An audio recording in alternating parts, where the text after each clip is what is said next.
Hello everyone and welcome back to the course. Today we're starting an exciting new session called Transforming Data in Power Query Editor. Now, what is data transformation? Data transformation is the process of converting data from one format or structure into another. So basically just changing the format or structure of your data. In the context of Power BI, it involves cleaning, shaping, and preparing your raw data so that it is ready for analysis and visualization. Data transformation is important because it ensures accuracy and reliability in your analysis. It standardizes your data from various sources for seamless integration. What this means is if you have data from various sources that are in different formats, it sort of standardizes them and makes sure everything is in the same format. And that way you can integrate data from different sources seamlessly. It also reduces the time spent handling data issues during analysis phase. Now, um, think of data transformation as the foundation for your data analysis project, right? Just like when you're building a house, you need a very strong foundation to ensure that the structure is sound. So this section would explore powerful features of the Power Query Editor that allows you to transform your data in Power BI effectively. We'll cover topics such as data profiling, cleaning, merging, and much more. But to kick things off with this first video, we're going to be focusing on data profiling tools in the Power Query Editor. Now, in data analysis and data transformation, the most crucial step, and that's the first step, is usually understanding your data. You have to understand the data you're trying to analyze first. And Power Query Editor in Power BI, I'll be looking at this in a bit. Power Query Editor provides robust data providing tools that helps us assess the quality and structure of our data before we even begin transforming it. So in this lesson, we're going to explore these tools in details, showing you how to leverage them to ensure that your data is clean, consistent, and ready for analysis. Now, before we go into practicals, let's talk briefly about what these um, profiling tools are and what they do. So we have three profiling tools in Power BI. The first is called column quality. Second is called the column distribution, and the third is called the column profile. Now, what do they show? What do they do? I'll be looking at this. We'll be practicalizing this in a bit. Column quality basically shows the valid values, the error values, and the empty values. So it tells us what percentage of values in that particular column are valid, what percentage have errors, and what percentage are missing or have null values. For column distribution, it provides so this is column quality, as you can see on my screen. It shows us what percentage is valid, what percentage has error, what percentage of that particular column is empty, right? For column distribution, basically it provides a visual representation of the distribution of values in our column. So basically it tells us how many have certain values. It also displays the count of distinct and unique values. What are distinct and unique values? When I say distinct values, basically distinct values are distinct values shows how many values are in a column. So for example, let's say we have so let's assume in a column we have customer IDs and we have 1,000 customer IDs there. As long as those customer IDs appear at least once, the distinct counts how many of those items appear at least once. So if you have 7 customer IDs being the same, it counts it as one distinct value. And that's basically what distinct means. Unique values basically is saying it's counting those values that appear only once. Only once. So if we have a customer that appeared 7 times and customer that appeared one time. It only counts that customer that appeared one time. So those are unique values. We'll be practicalizing this in a bit. The third tool is the column profile, and basically the column profile gives a more holistic view or a more comprehensive view of a selected column. So it includes things like statistics, shows us counts, error count, empty count, distinct count, unique count. Also gives us a distribution of values in that column. So let's actually walk through this with a practical example. Let's walk through this with a practical example and go into Power BI.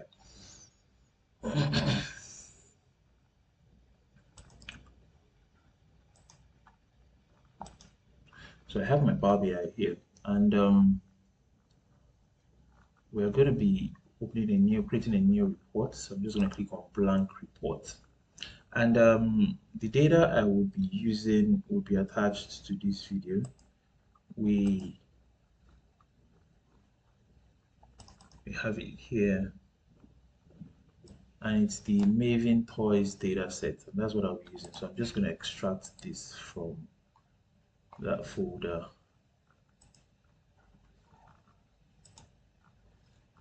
It's a zipped file, so I have to extract it first. So that's the data set we'll be using, Maven Toys. And so let's bring this into our Power BI data, our Power BI. So I'm going to just go to get data, and give it a bit. And they are all CSV files, by the way, so I'm going to click on text and CSV. We already know how to do this. So what I want is the Maven Toys. I just import one of the data set for now. I'm going to import the sales data set, and just click on open. So for now, I'm importing just the sales data set.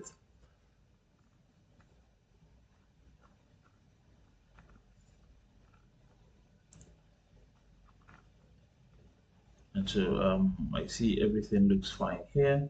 Now, we've always just clicked on load, and that's because we really didn't want the transformers at that time. But now we're going to click on transform data because we want to go into the Power Query editor. And the Power Query editor is actually where we do all our data transformations.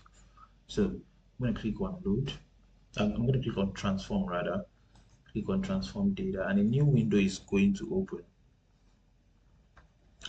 So we can see the Power Query editor here, and it's an entirely new window, different from your Power BI canvas. So this is our Power Query editor. Here we have the power to do anything to our data set. Now, what we're focusing on in this video is the data profiling tools, and how do we activate them? How do we see those data profiling tools? Simple, just by going to view, and then you can activate each one you want to see. So you can see the column quality like that I spoke about. You can see the column profile. We can see the column distribution. So let's do column quality first.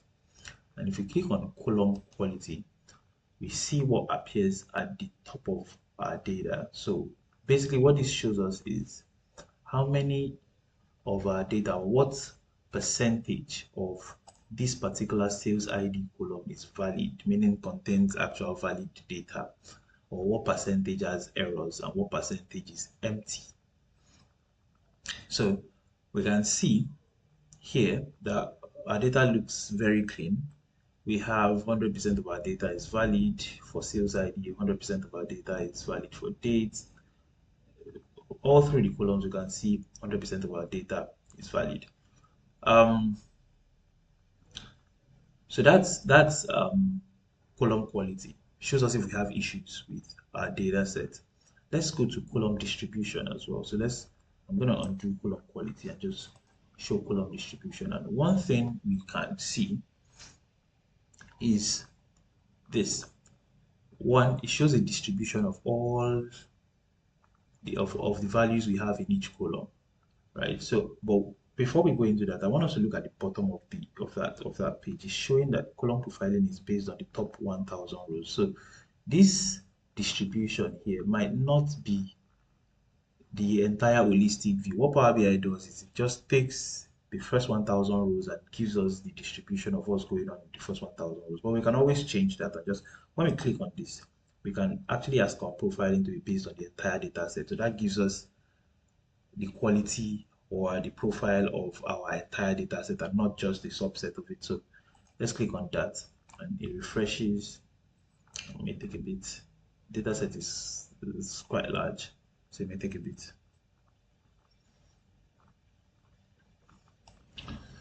So there we are, we can see it, right? And we can see that we have in sales ID, we have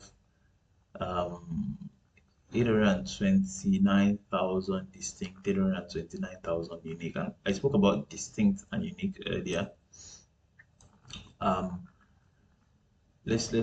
So we say 829. Distinct means all it's you counting how many distinct values are in that particular column. So as long as it appears at least once, it is counted as a distinct. So if it appears 7 times or 10 times, it's counted as one distinct value.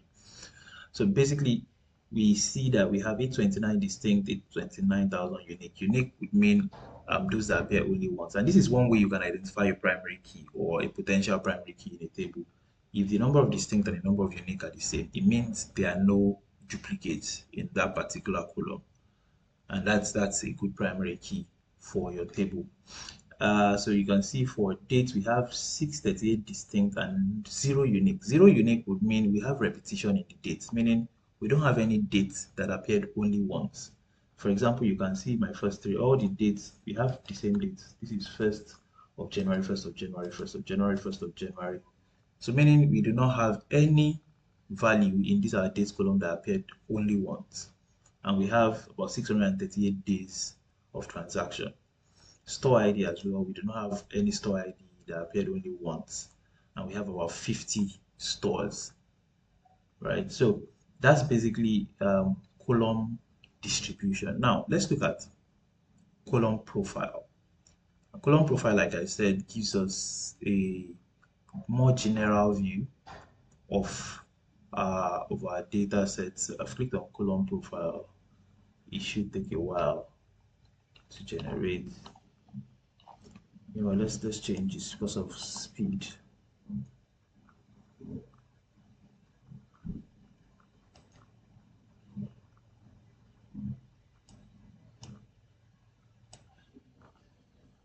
So for column profile, once I select column profile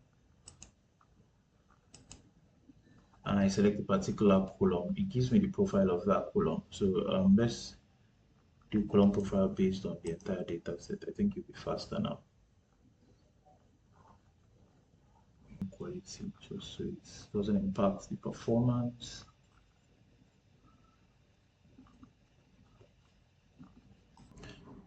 So we have our column profile for this particular column here, and we can see the total count here, 829,262 values. There's no error, there's none empty. We have 50 distinct values, meaning we have 50 values and they are of course they are repeated. You can see for value 31, where the value is 31, we have it repeated 29,000 times. 29,000 times, and it constitutes 3% of the entire data set. So we see we have the most. What this would mean with that is that we have the most sales in store ID 31. That's where we have the most sales, and we have the least sales in store ID 40. So basically, this gives me an understanding of my data set even before I start doing my visualization. So that's basically what the column profile or the data profiling tools do. They give us an understanding of our data set before we start analyzing them. Now, for example, if we had a dirty data set and we had maybe some error data set or some error values or some empty values, then we would have to start thinking of how to handle those missing values, or how do we undo or correct those errors. basically helping us clean our data set before we start analyzing. So in the next video, we are going to also look at other data transformation tools to clean our data and make it suitable for analysis. So stay tuned and see you in the next video.